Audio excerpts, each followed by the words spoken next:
Hello and welcome to my channel where we bring you the latest innovations from all around the world, across all industries. Please subscribe and hit the notification button so you don't miss when we upload a new video.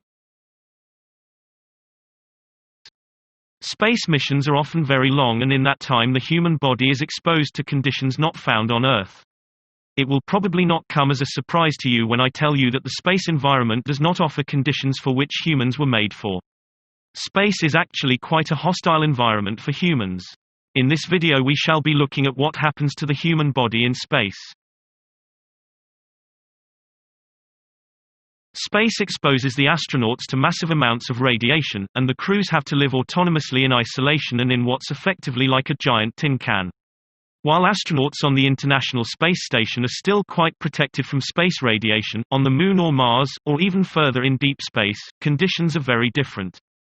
Research is being carried out by NASA, the European Space Agency, and Russia to better understand what space radiation does to cells, organisms, etc., and to identify good shielding and protective mechanisms.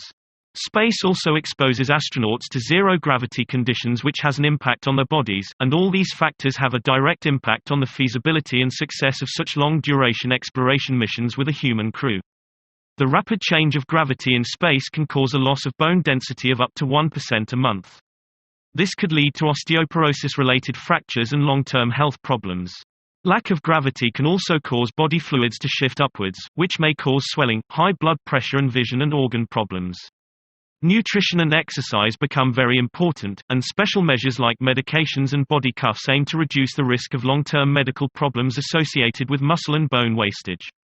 Living in isolation and confinement can cause behavioral and psychological issues. Without a natural body clock, depression and sleep disorders can develop. The space station uses LED technology to imitate light on Earth to improve body rhythms. A closed environment also means microbes in the body can transfer more easily.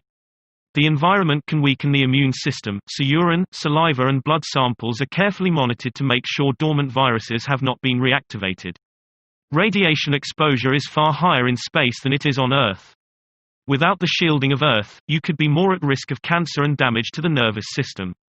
Space radiation can also cause sickness and fatigue. The ISS sits just within the protective field on Earth to reduce risks, but missions further afield will need to overcome this. Because Mars is a huge distance away from Earth, on average 140 million miles, NASA is carefully planning what supplies would be needed for astronauts to be self-sufficient on such a long mission. Crew would be trained to monitor their bodies, and have adequate medical and food supplies to stay healthy.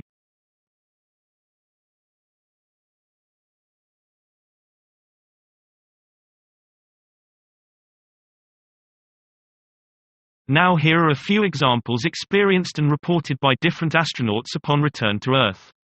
The head and ears. While floating in microgravity, the vestibular system, the system that controls motion, balance, orientation and gravity, doesn't need to work as hard. Once an astronaut lands back on Earth, the senses become overstimulated as the brain tries to remember which way is up and which way is down. This can result in dizziness, vertigo and nausea. The inner ear doesn't function in space as it does on Earth, as it is particularly sensitive to gravity and motion. Upon return to Earth from space, astronauts may experience problems with maintaining balance, walking and turning.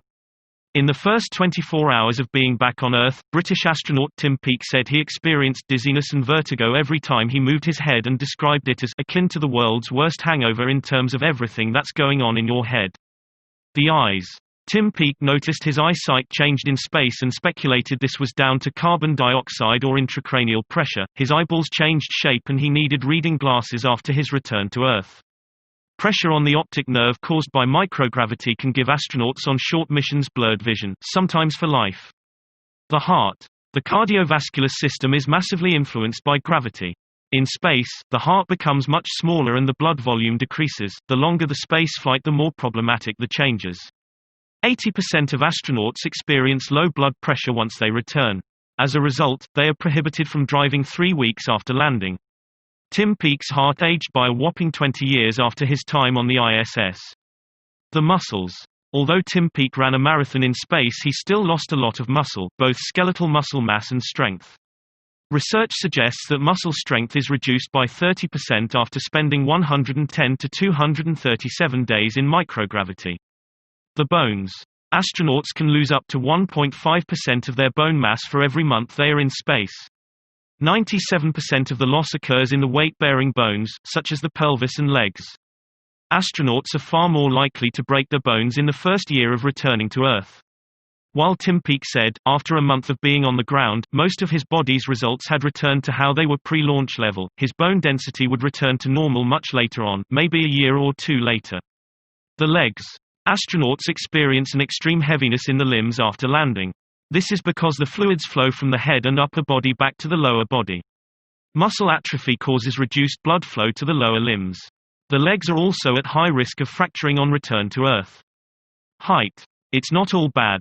Astronauts get taller in space due to the spine not being compressed by Earth's gravity. Yikes. The stuff that astronauts go through in order to advance science and technology.